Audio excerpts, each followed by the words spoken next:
Yeah, it can be really, really difficult, and it's really hard to be honest. You might go to if you have to go to the open market. If you put a listing say on Dart, you might get 2 or 300 people contact you within the space of a week.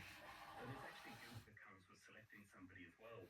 I had a situation where somebody had come in from Italy the week before. They moved to Limerick. They were happy to pay 6 months rent up front. I met with them, and they were the first person I met with, and they said straight away, look, we want to take this. And I kind of have to say, look, it's a process that we need to go through when selecting a tenant. So we ended up selecting a different family, somebody that had been living in student accommodation as a couple for 4 years, but were able to finally get their own home. So it is really, really difficult. It's a balance between somebody making sure that somebody has the income and jobs to afford the property, but then obviously the human element that comes with it, that there's a lot of desperation out there as well. So it is really, really difficult. What I would say is that if you are looking for a property, being able to reply quickly when listings come up and providing references where you can and proof of income is always hugely helpful. Now, the question of the financial model, I mean, you have to pay tax on it, you have to insure the property, there's a property tax that's payable as well. So how does it work out in terms of, you have a mortgage, you obviously got some cash for a deposit, but you still have to pay off the mortgage over a period of time. I presume as a commercial landlord, you want to pay that mortgage off not in 30, 35 years. You'd rather do it more quickly than that. Yeah, well, the banks themselves will only give you typically a 20 to 25-year mortgage, depending on your age. And the interest rates are a lot higher. There's a certain misconception as well. The interest rates on a buy-to-let mortgage are much higher than what you pay the conventional mortgage on your primary home, often twice as high. So to be honest, by the time that you've paid tax, you've paid maintenance, you've paid the mortgage down, you might be lucky to break even. And this is again one of those misconceptions where people hear that you own multiple rental and properties and they think, oh my goodness, you must be making nothing of cash every month or whatever. And the reality is definitely not all the time. Keep in mind that most of us that are doing this for private landlords, that income is coming in on top of any earned income from a job. So the income is typically taxed at 50%. So there's very little left by the time that everything is accounted for. In many cases, we're setting rent based on trying to break even ultimately on the cash flow point of view. Obviously, in the long run, the mortgage is being paid down. There's some appreciation each year on the value of the property.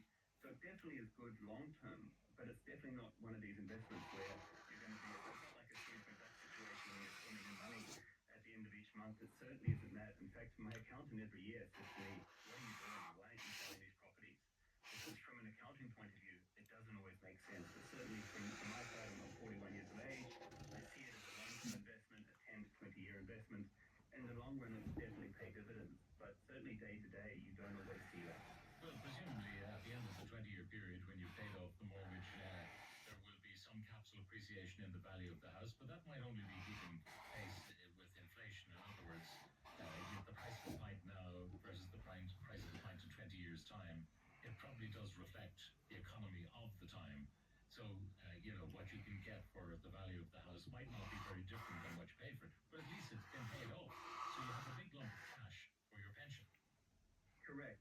But you're also getting the leverage, and this is where the leverage comes in. So at the moment, you might only put down, when you first buy the property, you might only put down 20% of the mortgage. Obviously, you're getting the full advantage of that house going up over time. So whilst the house may only increase with inflation, because of the leverage effect, you're actually getting more than that on your initial deposit. Okay, so if you pay only a third of the house price and inflation goes up by, say, 4%, which is mirrored by the price of the house, but you actually get 3 times that because you've already invested the third. Exactly. So when you're charging a couple of grand a month or whatever it might be for a particular house, does that not, when you see how people are struggling to pay that rent, does that contribute towards your former sense of guilt? It does to a degree. It certainly does to a degree, and there's a massive element of that. Now, we make sure that when we rent a property that we're not trying to charge exorbitant rent. We try and typically charge below market rents. And we try to rent to people that we know are on big incomes. And I think this is one of the misconceptions of the economy is that we hear a lot in the media about families struggling. But for every family that's struggling, there's a family doing exceptionally well out in the economy. There's a lot of high-paying jobs in Ireland at the moment, and I certainly see that when we go. In fact, most of my tenants, believe it or not, actually earn more money than I do, which is one of these strange kind of ironic situations. But meantime, your capital is mounting up not quite nicely in the background. Capital is mounting up, and look, the thing with renting is, and it's one of these things. A lot of people will say it's dead money, but the beautiful thing about renting is you know exactly what the most you're going to pay each month is, which is the rent. You don't have to worry about when the boiler breaks down or when the house needs to be painted or maintenance. None of that happens. Whereas when you're a homeowner, the mortgage is the minimum that you're going to pay each month. In fact, often the maintenance is a lot more than the mortgage, and it's a hidden cost. It doesn't always get accounted for. I read some of the text coming in. I certainly ended up feeling bad about being a private landlord. So what did I do? Well, I changed to being an Airbnb landlord. Now this is being closed to me too. So what will I do? I'll sell up and invest in something else. Less property to rent and fewer Airbnbs for tourists. Liz says the new regulations are tantamount to theft. Landlords are being punished for government's failings. This one, the state doesn't recognize renting property as a business, so taxes rent out multiples of trading income. Hence, there is no supply. Airbnb or iPass pay 12.5%, but renting over the shop pays 40%. It's the Department of Finance who should be embarrassed at their own greed. The RTB system is unfair. If inflation is 3% or over, you can only increase your rent by 2%. But if inflation is 1%, you can only increase your rent by 1%. A rent freeze is a good thing, but it has a huge flaw. It traps decent landlords if they didn't increase their rents at way below market rent, and they're stuck at that low rate. However, now that landlords are running scared and selling up, now is the time perhaps to get into it. That's from Sean in Dublin saying there might be bargains in rental properties right now, but you'll be competing with the purchasing market too, I suppose. Anyway, Michael, you are staying in the market in spite of any new government regulation that might keep your tenants there for life, basically. Yeah, definitely. And look, I mean, there's always going to be changes to government policy, and for me, nothing fundamentally changes. I'm still looking to match a good tenant to a good property, and have that tenant there long term if they want. But equally, like I'm always quite lenient with tenants. I like to say to them, if you want to buy the property from me, eventually you can, but try to have them in a position where they can eventually save up to buy their own accommodation. Eventually, is ultimately what you're looking for. So again, it's one of those things where you just keep going, and regardless of the market, as I kind of wrote in the article there, like we found a property that had a good yield, that suited, that wasn't being bought by first-time buyers or by people looking for their own for their own residence. So it's about just finding the deal that works, and it's a numbers game ultimately when you're looking to get into the buy-to-rent game. And if the numbers suit, then the deal happens. Michael Hutton, private landlord, thank you very much for joining us. Now, I want to mention our competition again. This is a recommendation that you get a Christmas gift voucher for the 5-star Intercontinental Dublin Hotel. You can choose from indulgent couples escapes or family stays with children's treats and memorable dining experience. Enjoy afternoon tea in the lobby lounge, or you can unwind in the award-winning spa. For more on their gift vouchers and exclusive packages for the festive season, check out intercontinentaldublin.ie. Our daily prize, a 2-night stay in a classic room for 2 people, breakfast each morning, dinner on an evening of your choice, and a 1-hour spa treatment. And today we're going to Brooklyn Nine-Nine, where Amy thinks she's found a way to circumvent the captain's gift ban. What if his gift didn't look like a gift? You would open it? Exactly. I left it in a cardboard box on his desk. There's no card, just the words "open now," which I wrote with my wrong hand so he wouldn't recognize me. Left an unmarked package on a police captain's desk on a random Monday with a suspicious message written on it that looked like it was scrawled by a crazy person. There's a bomb! Everyone out! Let's go!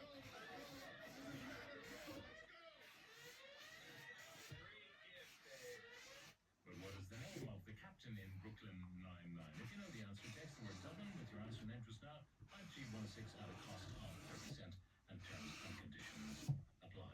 Now, coming up later on News Talk, Jess Kelly will be here to answer your tech questions and also to talk about the social media ban, which starts in Australia today. Get your questions for Jess in to us on 0871 400 106. But next, what is the wabi-sabi trend in dating? Follow News Talk FM on Instagram for the latest videos from our presenters, reporters, and team behind the scenes. News Talk. Conversation that counts. It's almost 11 o'clock. Don't forget, the last day to post your cards to Europe is Thursday. Tuesday, December 18th. Unpost. Send love. Home focus has changed. Under new management, it's now become Dunelm. Shop all your home favorites from made-to-measure curtains and blinds, bedding accessories, towels, rugs, home decor, and so much more. Shop all your home favorites at Dunelm, formerly Home Focus. Dunelm, the home of homes. How many thousands of tomorrows make up a life? Each new day an opportunity to make the world a little better than it was the day before. At Toyota, we're always looking ahead to a better tomorrow. To a future effortless driving and lower emissions technology, connecting people and communities across Ireland. And every improvement, big or small, brings us closer to that vision. Because good things happen when you're relentless about better. Toyota, built for a better world. What makes a Christmas gift truly unforgettable? A delicious dinner with cocktails and fun, or an afternoon tea spending time with the one? A stunning staycation in a room with a view, or a trip to the spa? Today's all about you. This Christmas, give the gift that never expires with a Hastings Hotels gift card. Unique hotels and endless possibilities. Some stays are worth the trip. Visit hastingshotels.ie. She weighed less than a bag of sugar. A terrier called Ella, left to starve in the freezing cold. When I found her, with her sister, Sasha, we reached in time. Cold, starving, but alive. Today, she's safe, loved, and home. That's what your kindness can do. I'm Fiona, an inspector with the National SPCA. Please help us save more animals in need this Christmas. Donate now at ispca.ie. Thank you. This week at Dunn Stores, pick up big brand wines like Oyster Bay and Villa Maria's Sauvignon Blanc, only €9 each. Get Hula Hoop 6-pack, Cadbury 4-pack, or selected bottles of 7-Up, Pepsi and Club. Now, half price. And grab Deal 9 of our 12 Deals of Christmas as Regina Blitz 8-roll pack exclusive to Dunn Stores. Now, half price. Make Christmas for everyone at Dunn Stores. Terms and conditions apply. Please drink sensibly. DRS applies. At PTSB, everything we do is built upon a better understanding of you. And this festive season, for you. Yes. If you've misplaced your card, Quick Balance to check funds instantly, and PTSB Protect to help you stay safe from fraud. With our teams online, in branch, and on the phone, it all comes together for a better banking experience. PTSB, all together for you. Permanent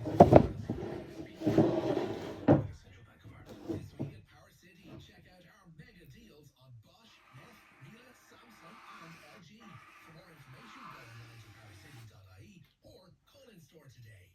The Pat Kenny Show. With Aviva Car Insurance.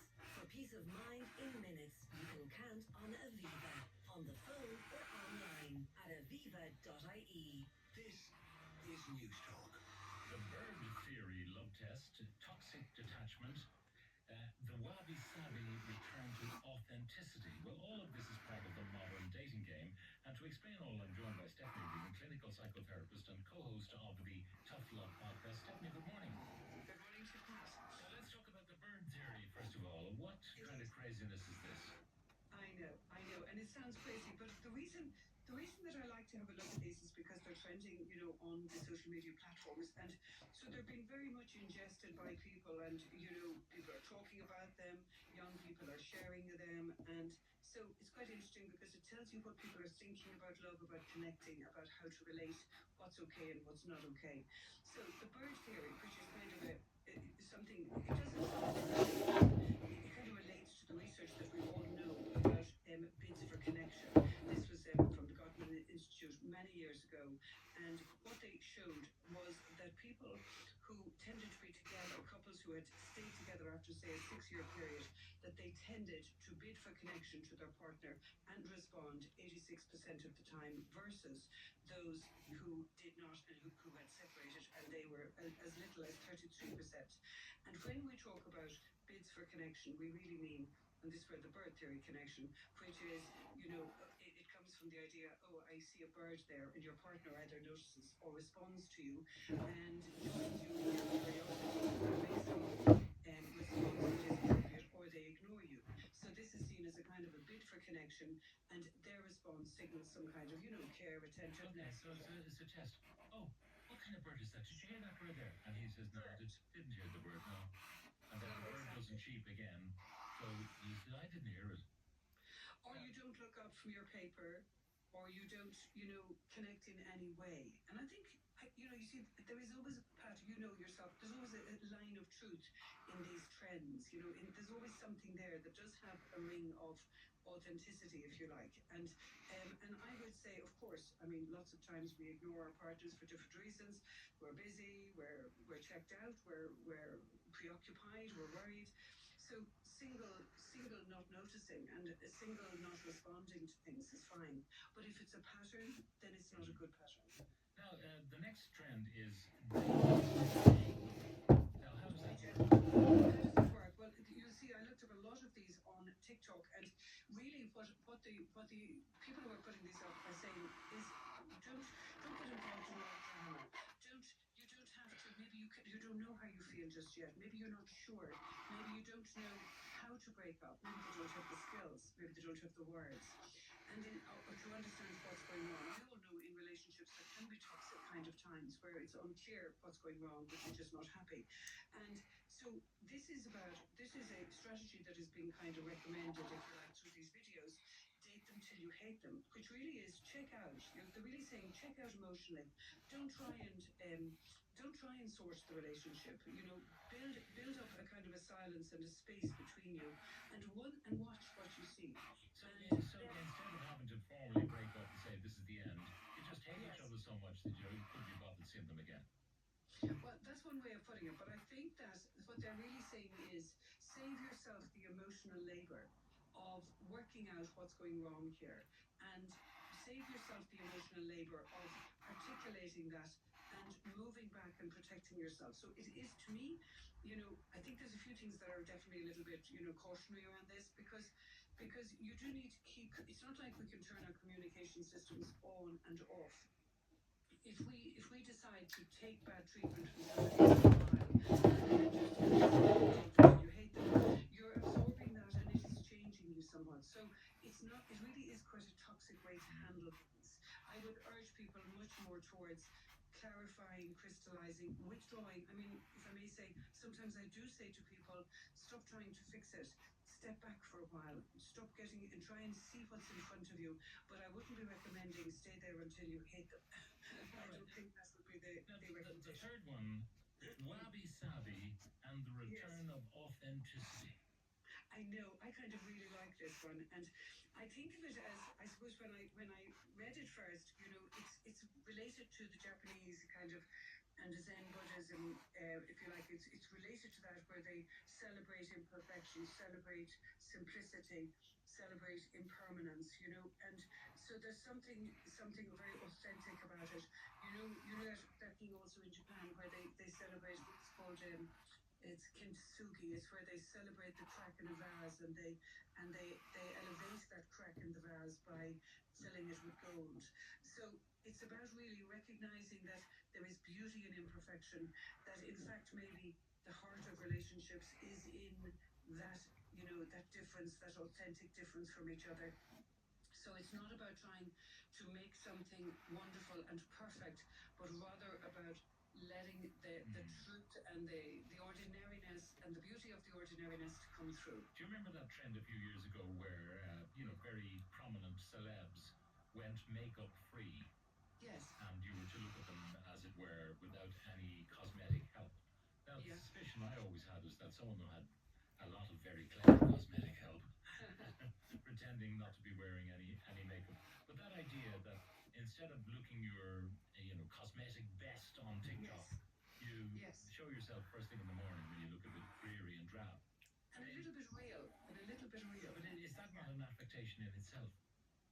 Well, I don't know that it is. Yes, I think it can be, and I think it can be done for the wrong reasons. But I think that it also has a positive message for people, which is the more that younger people, as you know, see their face and see people's faces without makeup, the more they are inclined to model that. So, I mean, you will see people in Europe, they wear far less makeup than here. I've noticed stepdaughters, when they go away for summers, they spend 3 months there, they come back no makeup. So it is quite interesting how it impacts. And I think this, what's important about this in relationship terms, I think, is that it's sort of showing that people are a little tired of the perfection. So you know the way in history everything moves in cycles. Well, I think there's a cycle here, and the cycle is that people are tired of perfection. No, they don't believe your perfect face anymore. They don't believe your perfect night, and in fact, they're bored looking at it because everybody's putting that up. So now people are looking for the moments that are a little more real, a little more imperfect, but still a good laugh, good fun, and show a real connection. And let's be honest, that's what life is mostly about. All right, so instead of that lovely presented three-course meal that you want to put up on social media, you put the curry and chips up instead.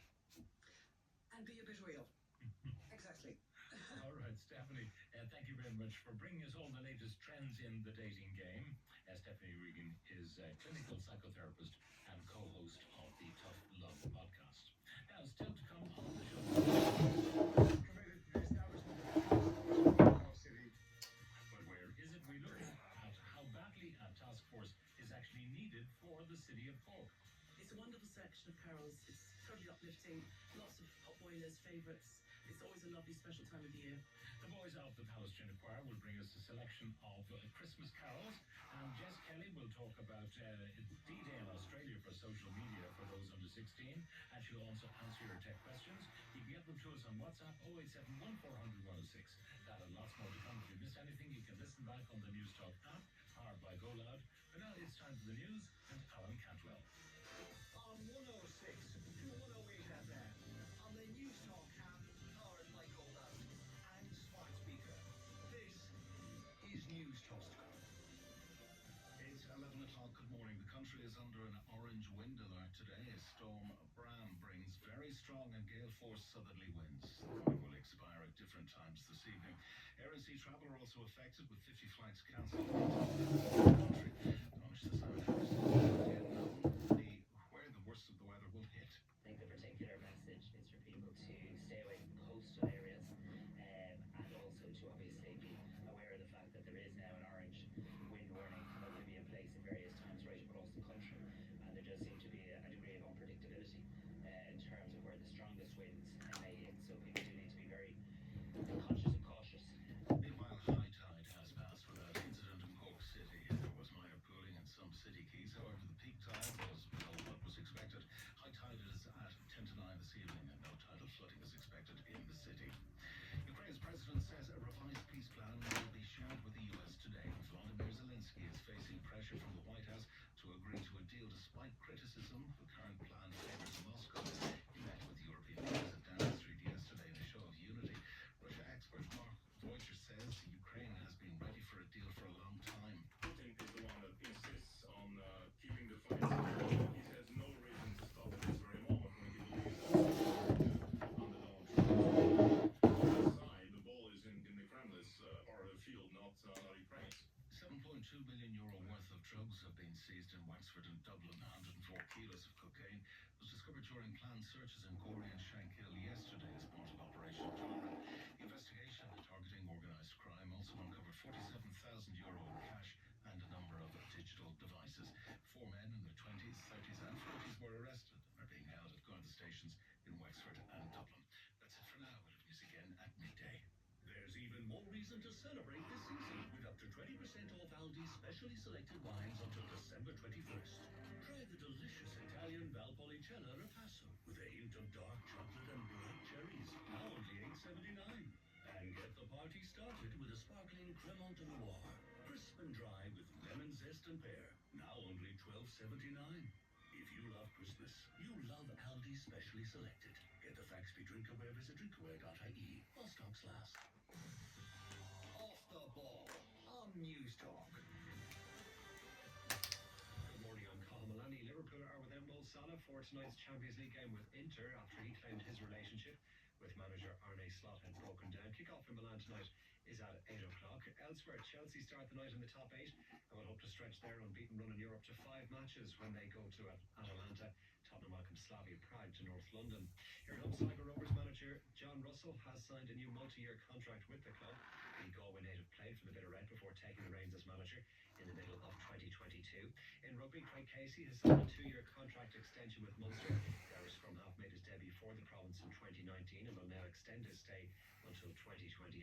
And today's racing at Punchestown has been cancelled due to the inclement weather. The meeting will now take place this Thursday with the first race set to go off at 10 to 12. To access 3 free off the ball podcasts a month, download the Go Loud app now. News Talk weather. Thanks to Ryanair. Turn Merry Christmas into Bon Voyage with Ryanair gift cards. Storm Bram will bring conditions for today. Southerly winds vary westerly throughout the day.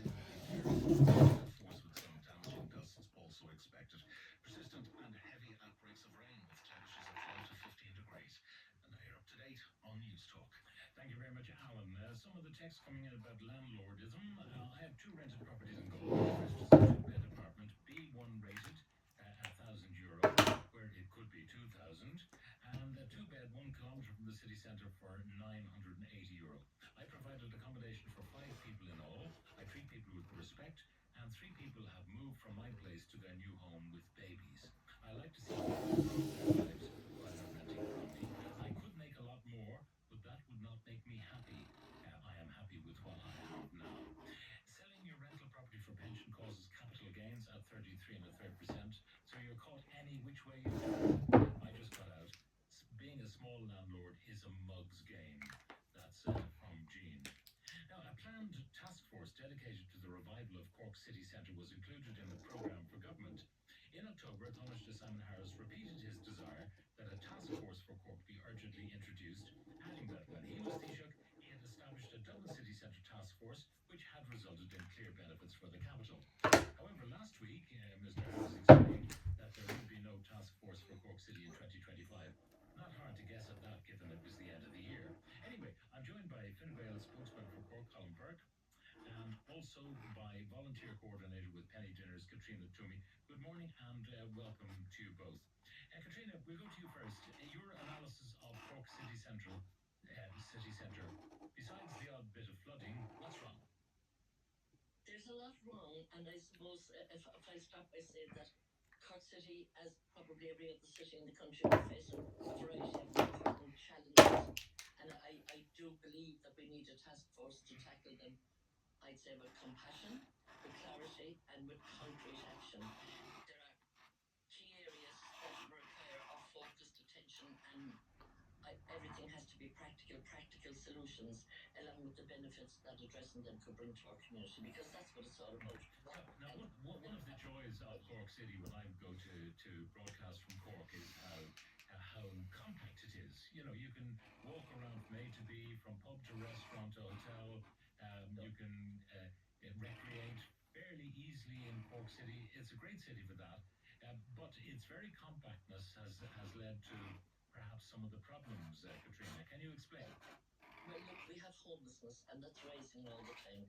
And we do need to provide immediate shelter. Look, we have to have solutions immediately, providing immediate shelter to those that are experiencing homelessness, and then to look at the long-term affordable housing, and then the wraparound support services, because such as obviously mental health care and addiction support, etc., etc.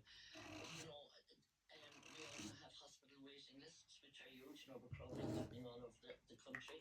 We also have inner city traffic and transport. You know, that's causing congestion and causing lots of stuff at the minute. The regulation of bikes, scooters, and e-bikes, they're causing those electric bikes. They're causing absolute chaos around the city.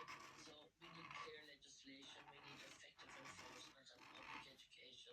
We also have derelict buildings and, you know, the properties that are left vacant and disrepair to crime and negatively impact our neighbourhood. Whereas a benefit of tackling it would be revitalising these properties, improving safety, attract investment and support, I suppose, community cohesion. But we also have the small businesses that are closing, that are shutting down. We have all the local shops, the restaurants, the pubs, the taxis, etc., that are vital to the Cork community. community and to Cork's economy and social fabric, I Now, suppose. now, I want to ask you something about antisocial behaviour because it was one of the drivers of the Dublin task force that people were complaining they didn't feel safe and there were some very high profile attacks that got a lot of media coverage. I must say, walking around Cork late at night, which I've done many times, I've never felt unsafe in the centre of Cork.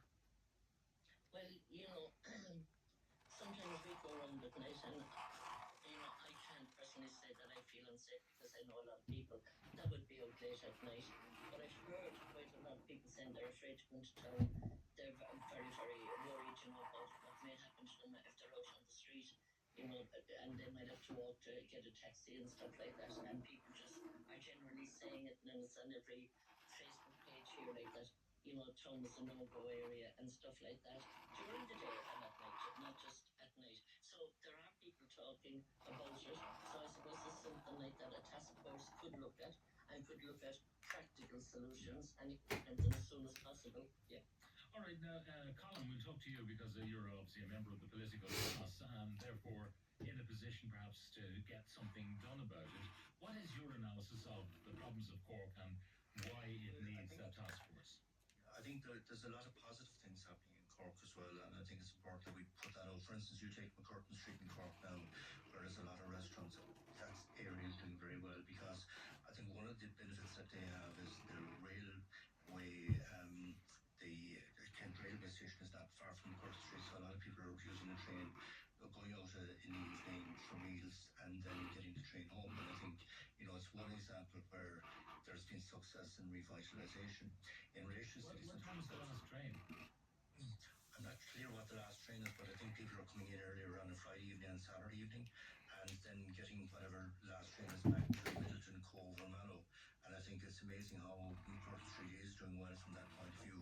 But just in relation to some of the issues that have been raised, the homelessness issue is a problem.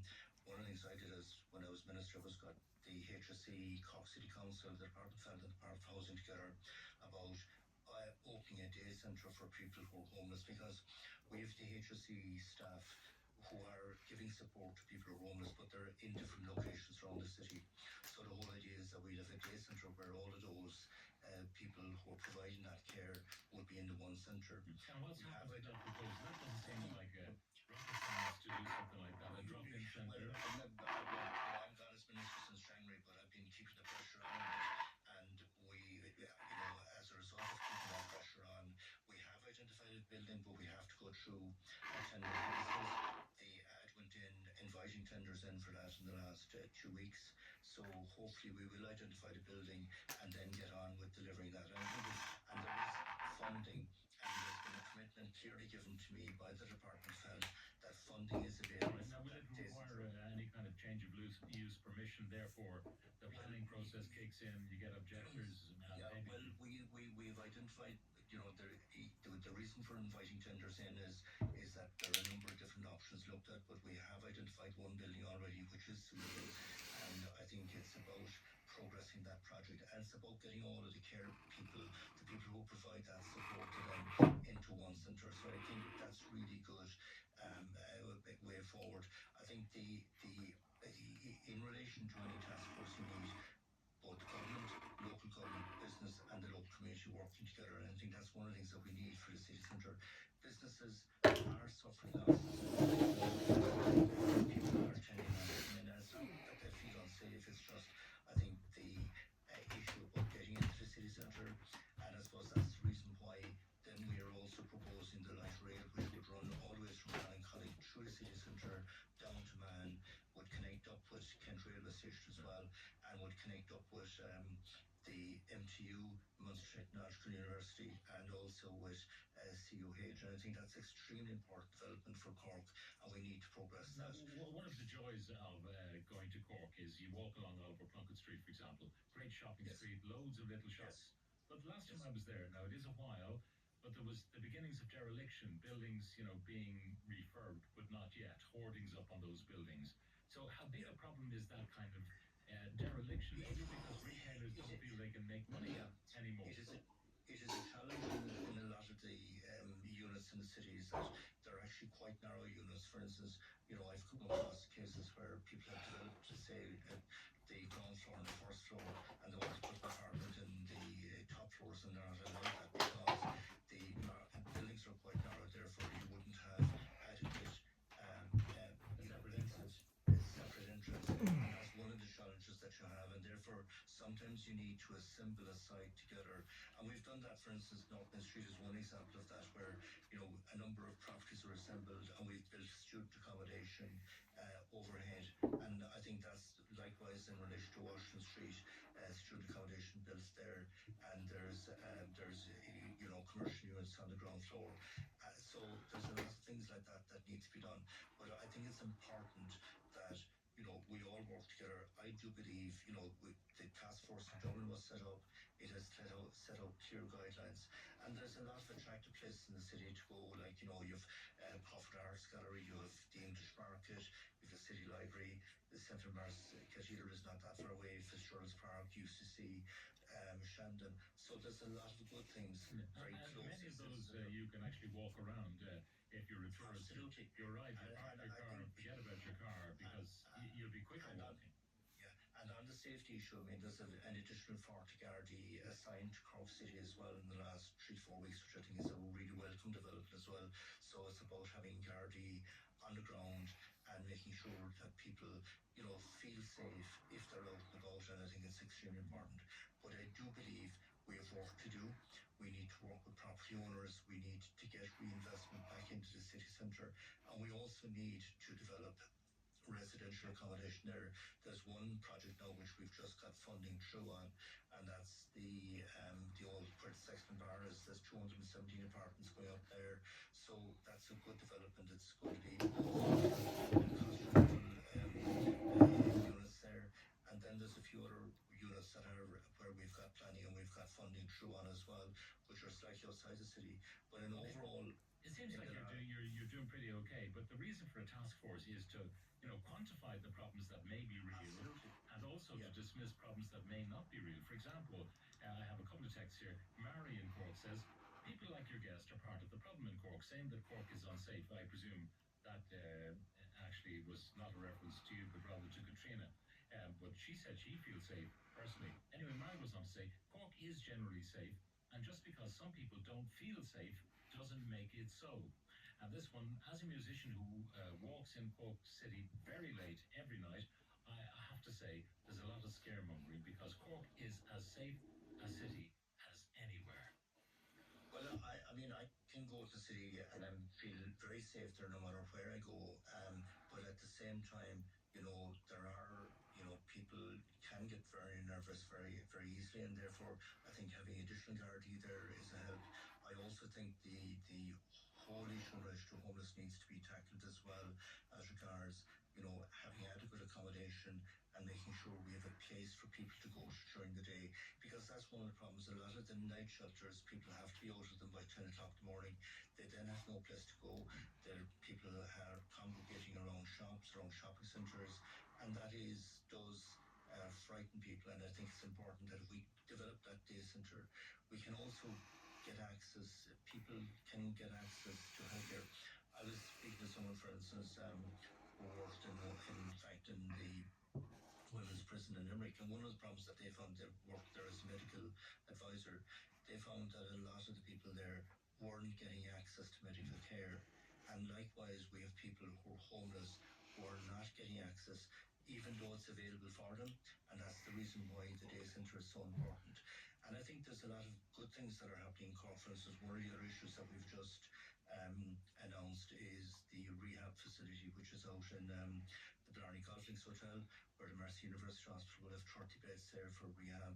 And it sounds like you're a one-man task force yourself. You've got all these solutions, but we are progressing. It's just by having all of the state agencies together with local communities working together, we can achieve a lot. And in fairness to Cork City Council, they are doing a lot. For instance, they just announced a program in the last 24 hours about trying to help businesses in the city to refurbish as well. So, to do up buildings. So, I mean, the city council are working, but I do think that by working together, and also about accessing central government funding. Okay, I want to read you some of the comments coming in because it might enlighten the this for our listeners. I live on the outskirts of Cork City. It has deteriorated so much over recent years. I rarely go in after dark now. And even during the day, the homelessness, the begging, and the youths are frankly intimidating. Shops and restaurants are closing. The lack of Gardaí all add to the issue. Monday through to Thursday, once the 9 to 5ers leave, the place is empty. It's such a pity as it has such potential. Please make the shops residential. Catherine says, it's from Molly. As long as I can remember, there have always been people afraid to go out in Cork at night, usually for no real reason. Street drinkers taking over parts of the city centre looks bad, but it's not really a threat. The rash of garish vape and phone repair shops needs to be managed, according to Dahi. Another one says, I was there recently for the first time, and the people and the food were lovely, but the city looks quite run down and a bit grim, to be honest. It really, really needs more trees and green spaces. Pedestrian footpaths regularly just disappear, and the traffic is awful, borderline aggressive. I can't see myself anymore, I'm afraid. So there's a lot of stuff there that could preoccupy a task force to try and rectify some of those things. I mean, footpaths to nowhere, that's no good. You're pushed out onto the road because the footpath disappears. Intimidated by aggressive begging, youth drinking in the streets may not actually be threatening, but people feel uncomfortable and it's out of the city. There are a lot of issues there. Do you want to put something worth here? Sure. Well, I did say that I don't feel threatened at any time on the streets of Cork. What I said was that a lot of it is up around, on social media, and people see that and hear that, and people ring into radio stations with that, and I just said what I heard. However, I agree totally with Colin that there's a huge amount of good stuff being done. I would have to say City Council do an awful lot, and they utilise the City Hall below for fabulous concerts and stuff like that, bringing people together. I see all that. It's absolutely fabulous. But I do, and I totally would have to commend Colin for working on the day centre. He's worked very, very hard on that. And, he really has. And that's now coming to fruition. But again, there are lots of other issues that possibly with a task force that they could step in and help these challenges, and help them come to solutions, practical solutions, as I said, and work with the council because look, everybody's doing their job inside in town. There's nobody can say that they're not here in the city. They are, and there's beautiful people right, left, north, south, east, and west of the city and the county. Absolutely fantastic people. But we just need not for it to get on top of us. We need to get on top of it and keep it as it is, the lovely, beautiful Cork City, our home by the Lee. We have to keep it that way. On that note, Katrina Toomey, volunteer coordinator for Penny Dinners, and Colin Burke, Fine Gael spokesman for Cork, thank you very much for joining us. News Talk's Christmas Cash Machine. Well, Victoria was our big winner last Friday, but the winning gets even bigger as Santa's big day approaches. €275,000 for a guaranteed winner on Friday. To enter, text play to 57057 before 3 on Friday afternoon, or alternatively online by visiting newstalk.com/cash machine. There you will find our terms and conditions. Over 18s only, you're paying across the Go Loud network of stations. The cost, €2.50 plus any network charges. After 3 on Friday, we randomly make the call. If it's to your phone, answer within 5 rings, tell us the amount in the machine, and we'll give you the money. But if you don't answer, we keep calling until we find that winner. The amount again, €275,000. Don't forget, it's tax-free. Text play to 57557. Now, in the past half hour, the final report of Operation Canova, the independent investigation into the British Army's most senior double agent during the Troubles known as Steak Knife, and other controversial aspects of the Troubles has been published. It found no evidence of collusion on the part of the British state in the 1974 Dublin Monaghan bombings. And we will talk to Alison Morris, who is on the line now. Alison, good morning. Good morning. So, no surprise, no evidence of collusion. No, in the Dublin Monaghan bombings, what we have as Operation Downton is a summary. So I think it's 19 pages long. It gives some of the background to the Bernard report and everything else that came with that. It also states that the families have been given comprehensive briefings in relation to this. But the full report is currently still with the PSNI. That's some 500 pages long, which will give us much more detail about that UVF operation in terms of the Dublin Monaghan bombings. And I think that today, because the Canova report is being released at the same time, that was probably the right decision, because those families, the Glenelg families, the Dublin Monaghan families, they deserve their own day for this and to go through this line by line and piece by piece rather than it just being lumped in with the huge aspect of the Canova report and all the headlines that that's going to make today. And it's already making headlines. I mean, on Sky News, there's saying this spy known as double agent known as Steak Knife should be named. Everyone had believed that Scapitici was the individual known as Steak Knife. So what's to know? Is it to be confirmed? Is that the idea? No, he is named throughout this report. Frederick Scapitici, as his full name is, but it's only as the alleged informer, and this is now becoming nonsense because we know and we have pieced together the information. They talk about the British intelligence agencies happened by his home. They talk about him leaving in 2003 when he was outed, but then returning to Belfast on several occasions because of his cavalier attitude before finally being put into witness protection, which we know Freddie Scapitici was. The thing is that MI5 have a policy they call never confirm, never deny when it comes to agents. That means living or dead, they say they will officially never confirm that. Now, the Canova team have said this is now so widely known that this is Freddie Scapitici. He is also dead. Therefore, why are we continuing this farce that MI5... Yeah. In fact, he died and it was not announced until he was actually buried that he had passed on. And I don't know, does anyone know even where he's buried? I don't. I have seen his death certificate, but I mean, take from that what you will. But also, bizarrely, his will has been sealed for 70 years, something that until now has only ever happened with members of the British royal family. The Queen Mother, the late Queen, Prince Philip, their wills are sealed in a similar way. He's the first civilian ever to have his, if you like, have his will sealed in this manner. So you can take from that what you will. But MI5 have pushed against the Canova team. There's clearly no love lost. You can see there's tension between them in this report, even just reading, not even reading between the lines, reading the actual lines, that they believe that he should have been named, that they should have listed, never confirm, never deny. MI5 argue that we have informers who are working for us now. We have people who we're still recruiting in relation to the Islamic terror threat, the far right threat, and how can we recruit people if they think, well, after my death, will my family be a threat from the fact that it will be made known that I was an informer? So that is their argument against it.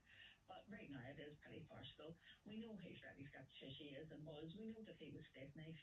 It actually confirms this the first time that he confided in his wife that he was actually the agent known as Steak Knife. I mean, all of this, I suppose, has been going on for 20 odd years since 2003. There's lines in this. They talk about his work was of such that they had their own special unit set up to deal with him, known as the Rat Hole, that was staffed by a very elite members of the Force Research Unit to make sure that none of this information was leaked out and it was disseminated. They also say about victims who were taken away and interrogated as alleged informants within the IRA, that information he provided could have potentially been used to save them. On one occasion, a man was held in the Republic for 2 weeks. Freddie Scapitici told his handlers this, that I'm going to share information, so therefore there was no opportunity to try and save this person. They actually believed that he was never going to be killed based on the information they had, but that man ultimately was killed and therefore could have been saved. They also talk about him being taken away on a military plane for a holiday as a special reward and given a military number that he was a member of the British Army. They said he did massage his ego even long after his usefulness as an informer had ended, that this continued long into the 90s and 2000s. They gave him tens of thousands of pounds to buy a house. He continued to get money even after that. At one stage, they floated the idea of having a special celebratory dinner in an army base somewhere in England to thank him for his service. I mean, all of this, I suppose... It's intriguing because, when you look at the way people behave or how they're treated, you have to wonder, what did Steak Knife have on them? Yeah, and this man, he had an ego, obviously, to save a house. He demanded that he be treated better, even though he was no longer able to provide any information on the IRA because he'd been sort of stood down in 1990 when suspicion fell upon the unit that he was a member of, that internal security unit. But they continued to pay him and said that he provided analysis on the political thinking of Sinn Féin and things like that. I mean, this was clearly just to keep him on board and stop him going AWOL, which in fact he did, because we do know that Freddie Scapitici did give a clandestine interview to the Cook Report. And then, of course, there was always the speculation that there was an even more senior person in the IRA who was a double agent, but perhaps that will never be confirmed, particularly given the attitude to which is quite extraordinary. But finally, back to the Dublin Monaghan bombings. The suggestion here is that this was UBF, planned and executed by them without any help from any of the security forces.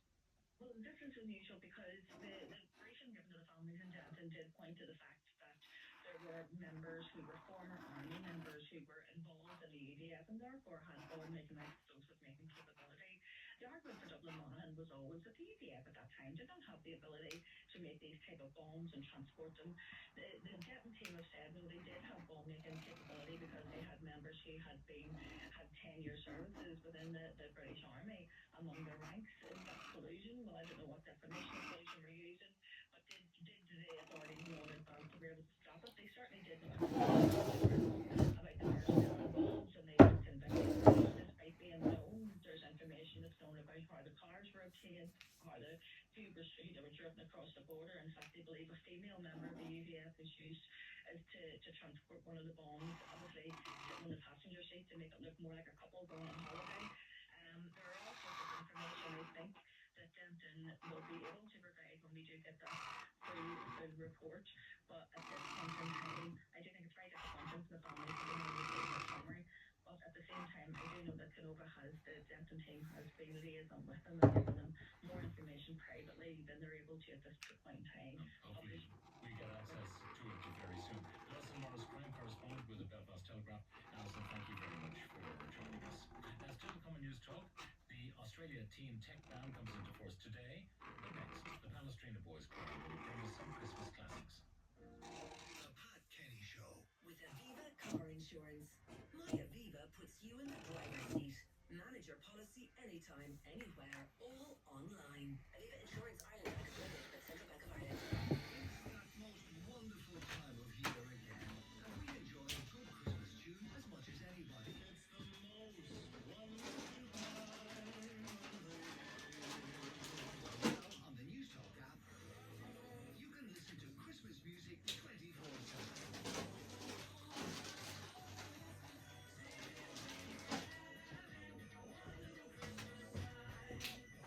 Go Loud Christmas Hits is available now on the News Talk app, powered by Go Loud. Apple Green. Whether it's a quick stop or a cozy break, Apple Green brings joy to every journey this Christmas. This morning, wake up to the future you really want. For wealth planning that works with you, see unio.ie. Unio, time well spent. Christmas is a matter of taste. I say Christmas carols. I say Christmas classics.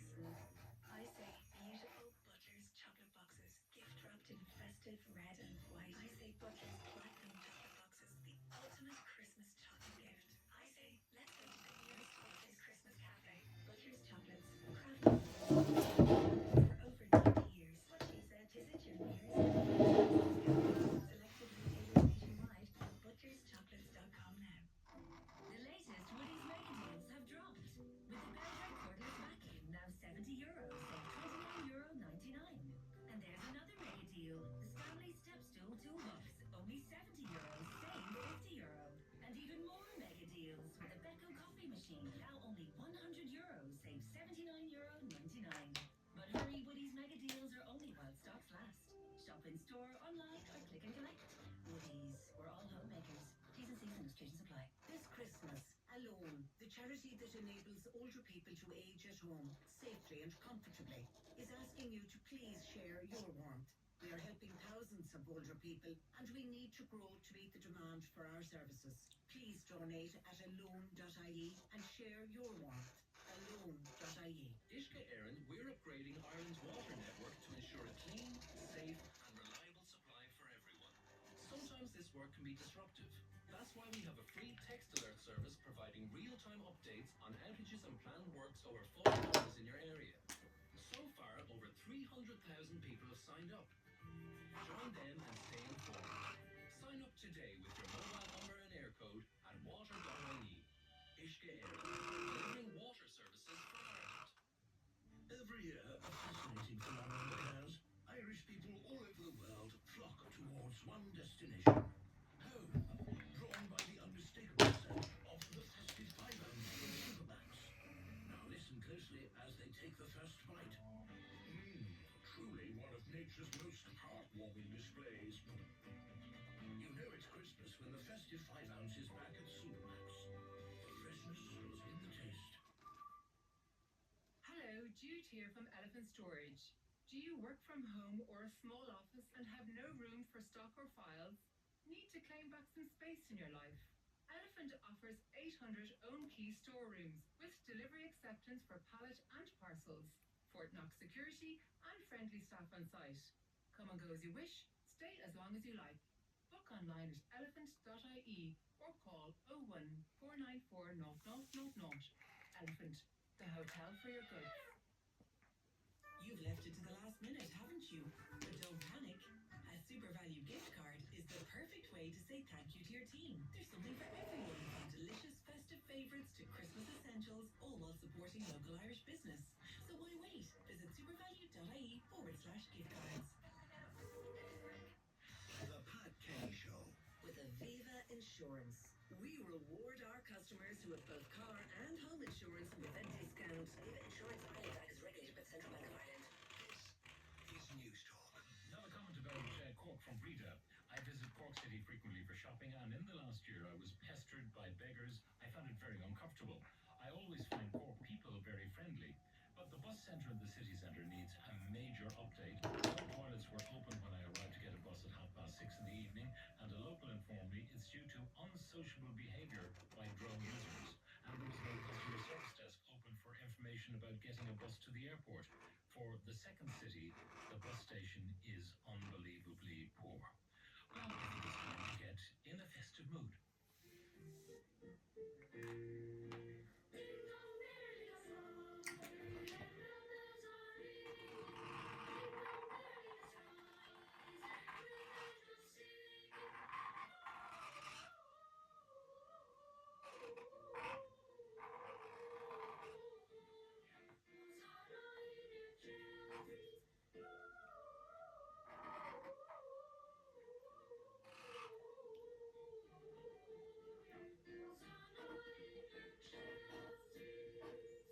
Well, those are just some of the voices of the Palestrina Choir. They're holding their annual Christmas Carol concert at the National Concert Hall on the 13th of December. In advance of that, they've joined us here in Mercury House to perform for us. And their musical director, Blondin, is with us. Hello again, Blondin. Welcome back. Thank you, Pat. Nice to be here. Just remind us of the history of this choir. It's now a very eminent and ancient choir. It is. It started in what was then the Pro Cathedral, now St Mary's Cathedral, on the 1st of January 1903. And it's sung right through all times, only briefly stopped during COVID. Lots of state occasions, lots of important things. And in actual fact, this choir is just back from a very important trip to Rome, where we were taking part in the Jubilee of Choirs, and we had the great honour of doing a joint concert with the Sistine Chapel Choir. So, busy boys. And was Pope Leo listening? Not only that, Pope Leo, as he was going past his automobile, said a big bravo to the boys. Okay, now this would not be the first pope they have encountered, although a different generation perhaps of the choir. No, that's true. In my time, we sang for Pope Benedict on his last papal mass before he resigned, and then Pope Francis a couple of times, and now, of course, Pope Leo. Now, the concert that's coming up, what's in store? It's a wonderful selection of carols. It's totally uplifting. Lots of Pop Boilers favourites, lots of things for audience to join in as well. It features obviously the boys, the gentlemen, Dublin Brass, Mary Kennedy's presenting it. It's always a lovely special time of the year. Now, you mentioned the boys. Let's get to one, doing a concert in the Helix, and that's been a very nice compliment to the boys. So I think at the St Mary's Cathedral we give education to both boys and girl choristers. And about that education, what form does it take? Is it after school? Yes, they all go to different schools, a lot of the inner city schools, and all around Dublin. They come in after school 3:15 for some training. Then we have choir rehearsals. The girls sing at Vespers on Tuesdays, the boys on Fridays. They sing then on Sundays. It's quite a big commitment, there's no doubt about it. And it's quite a diverse makeup now in the choir. We have people from all over the world. We represent the New Ireland very much, and that's exciting because it brings lots of richness to them. Well, we talk to the boys in a few moments' time, but you've got a second piece you want to do for us now. Yes, we're going to sing for you Joy to the World. So under the direction of Blondin Murphy, Joy to the World.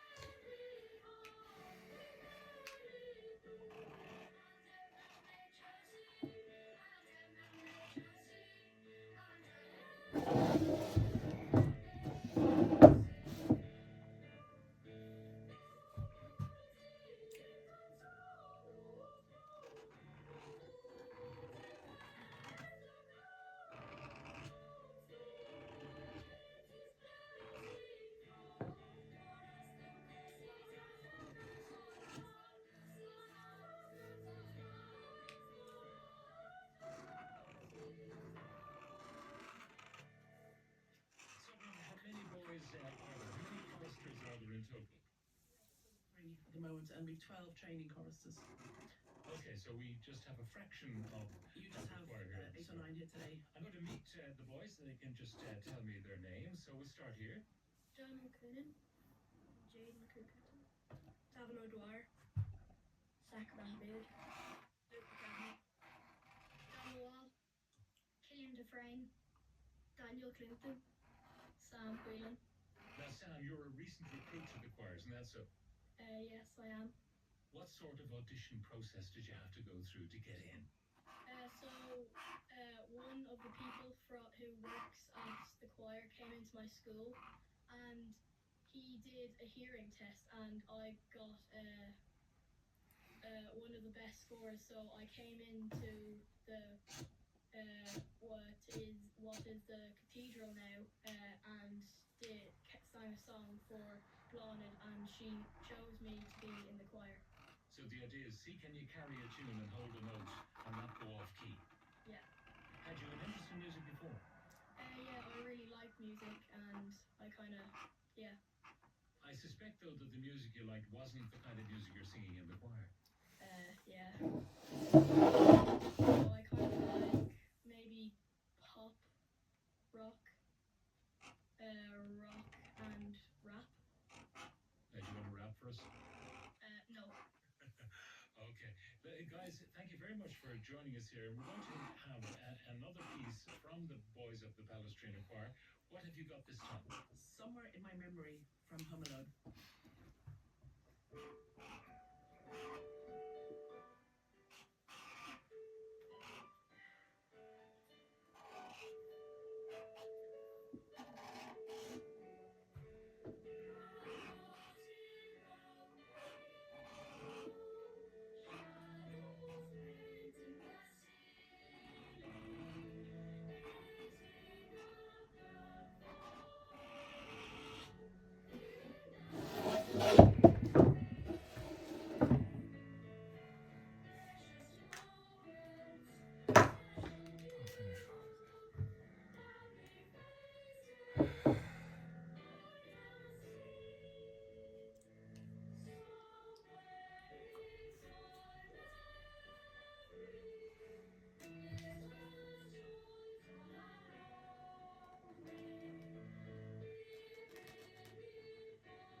Somewhere in My Memory from Home Alone, as performed by some of the voices of the Palestrina Boys Choir under the direction of Blonid Murphy. And just to remind you, their concert is happening on the 13th of December in the National Concert Hall. Sold out or not, Blonid? Getting near that way, so if you want tickets, get them fast. Get them fast, Blonid and the boys. Thank you very much for joining us on the programme. Thank you, Pat. Well, now by the magic of radio, I've relocated myself to my studio where Andrea Gilligan is waiting to tell us about Lunchtime Live. Yeah, loads of festive conversations, Pat, on the show today. With Black Friday, pre-Christmas sales, everybody online shopping at the moment, is it really necessary for retail shops to open up? You fucking cunt. Yeah, big time. I remember years ago